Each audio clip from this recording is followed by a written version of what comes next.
This is part 2 of the Ampex VPR 200 videotape recorder checkout. I can now report that this machine has found a new home with a local tape archiving facility. Card 9, audio data decoder.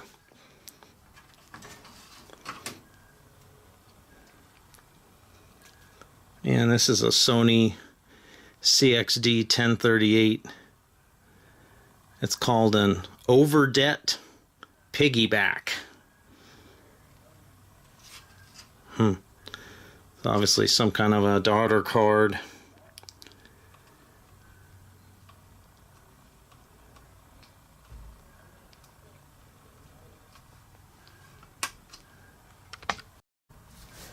And this is card 10, audio error conceal. That's audio error conceal. So this must been some kind of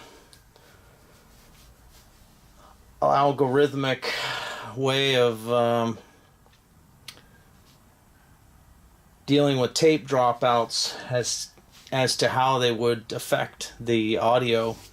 They probably encoded some redundant bits in the data on record. Here it is, so that if you encountered a loss of data from tape dropouts, it could be perhaps covered by the redundant data. The giant chip is a,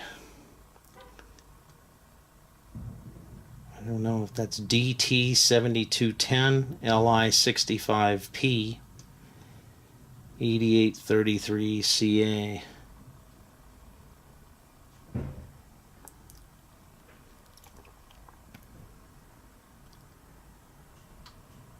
$39C 705 ADs 74 ALS 257Ns.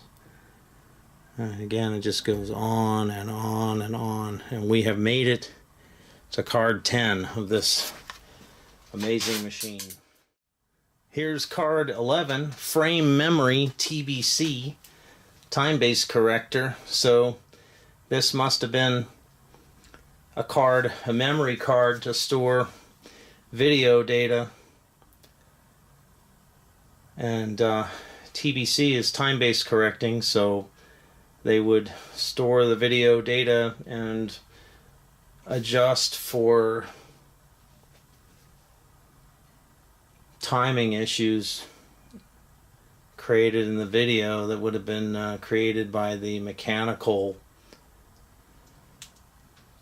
system of the VCR, the head drum, the servos.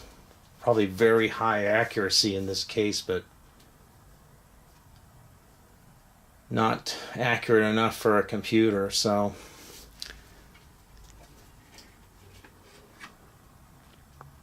there's a lot of TMS 4464s -10NL, all of these big long row of ICs.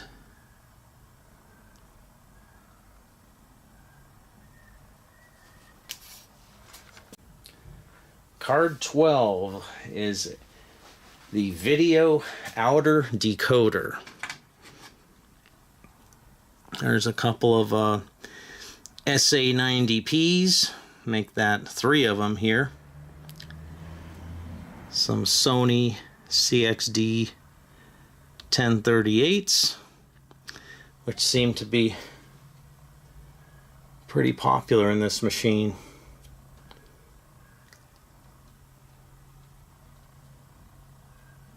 Here's a TI, a custom-made chip for Ampex, 154-5930 with a 1991 date code.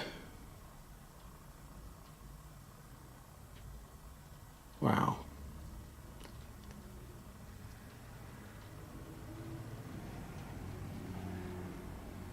And there's your TP-G4, test point G4. This is card 13, video error Conceal. So again, probably some kind of dropout compensation for dealing with data losses due to problems with the tape. Just a sea of components. Once again, these are over here 74F 283s. And I guess if you were repairing, you got a series of test points here. TP 1 through all the way through 13, 14.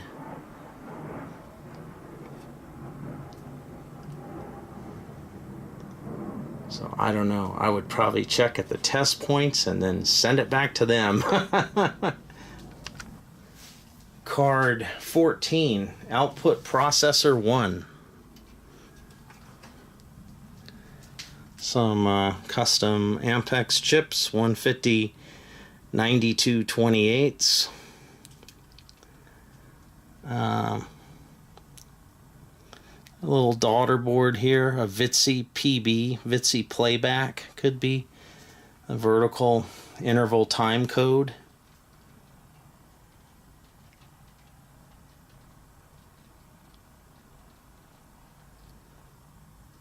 A test point here looks kind of coaxial, a TPG 6, tiny little connector. I can barely see the hole in the center of it.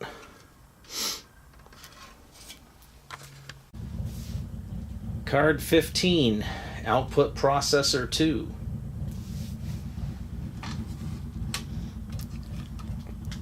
That's another Ampex 154 5915 chip. And here's one made by VLSI. Numbers are too small for me to read. 154 5915 made by Ampex.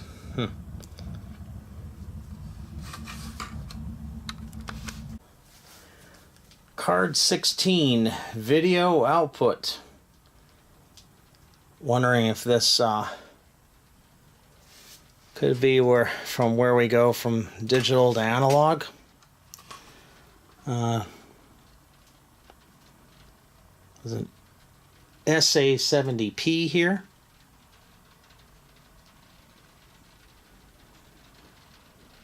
There's a rotary switch that's set to 0 right now, which you can access from the front of the card while it's installed. Some analog, looks like RF circuitry.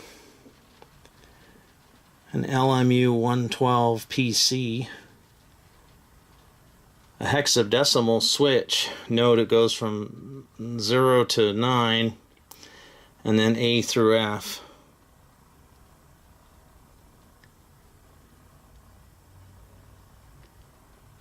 And some empty locations here. I guess there was a CCAM machine. I don't know. There was a PAL. I've seen the PAL machines. People trying to sell those.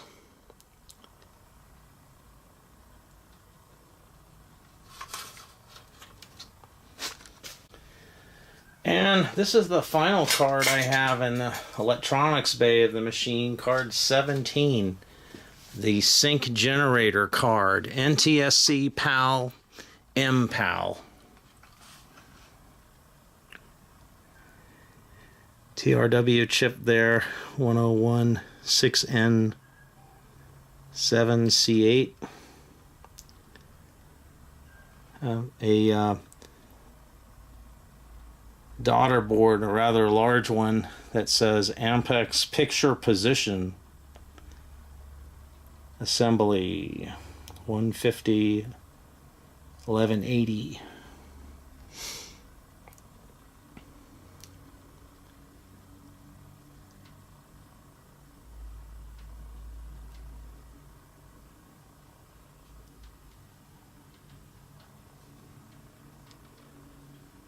So that is the last card in the cage. There's actually a slot 18 down there.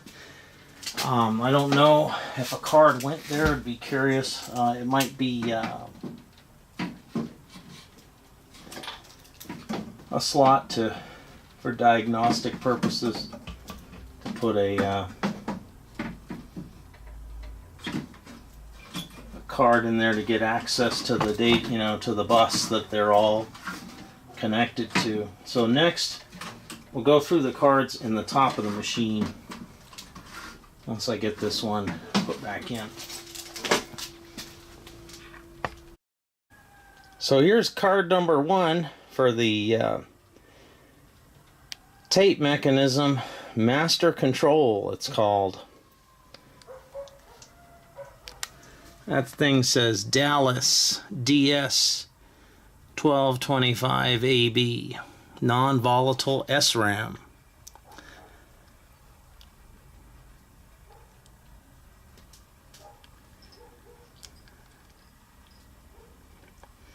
A Motorola MC 6802.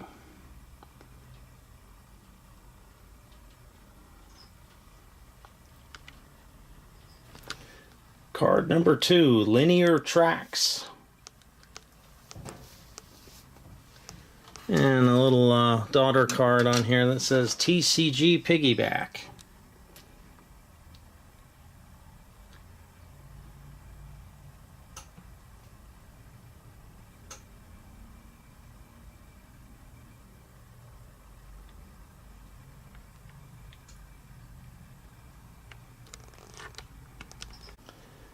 This is card 3, the AST Servo.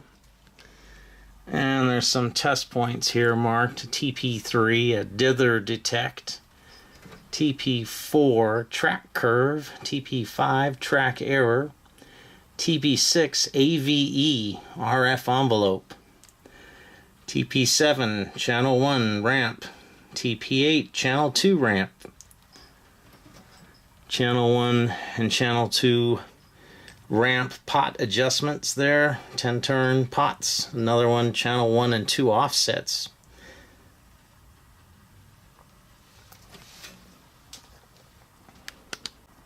This is card 4, the thread servo card. There's some what are these here? MPM 3002s, this row of heat sinked ICs.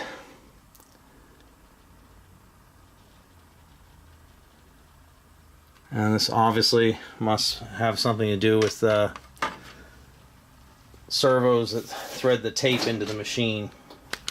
This is card 5, the equalizer card, and the video heads would connect to these 4 jacks that are on the front end of the card. There's a test point here, channel A record and PB playback. There's a chip here, a Xilinx XC 2018. Try to find out what that does.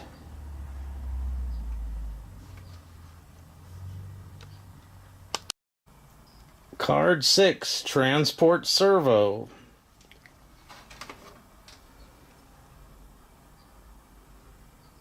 There's an Ampex LSI 150 1805 in there. Some chips made by a company called Maxim that I've never heard of. There's a DAC 1210 LCJ.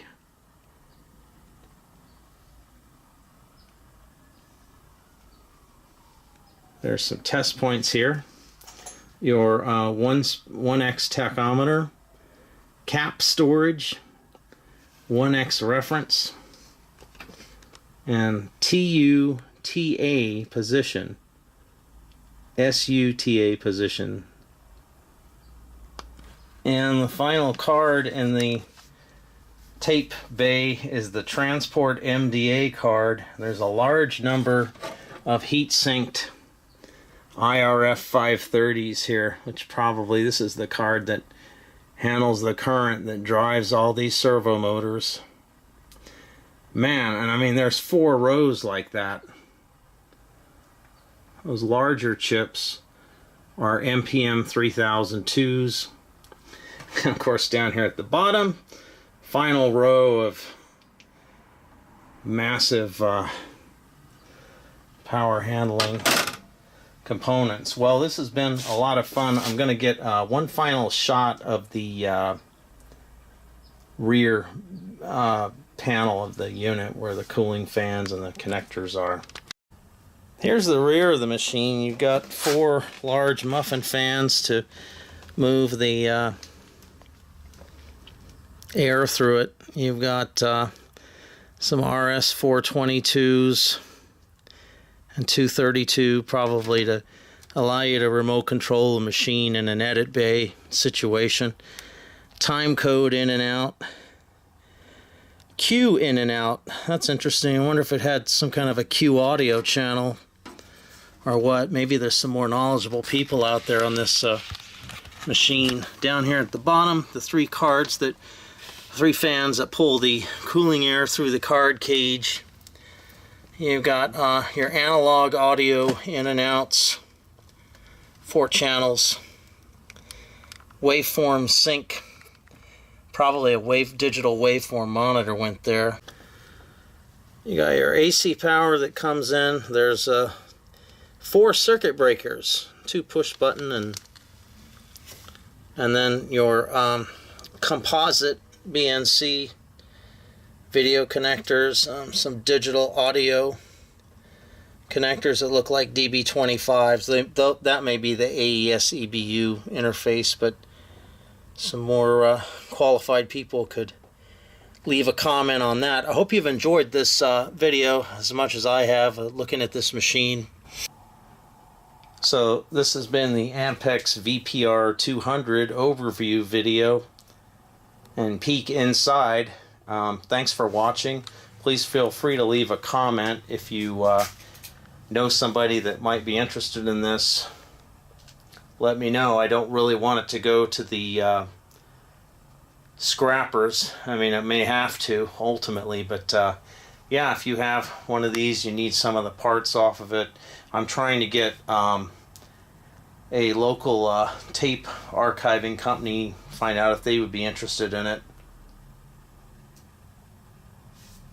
So, once again, thanks for watching and have a good one.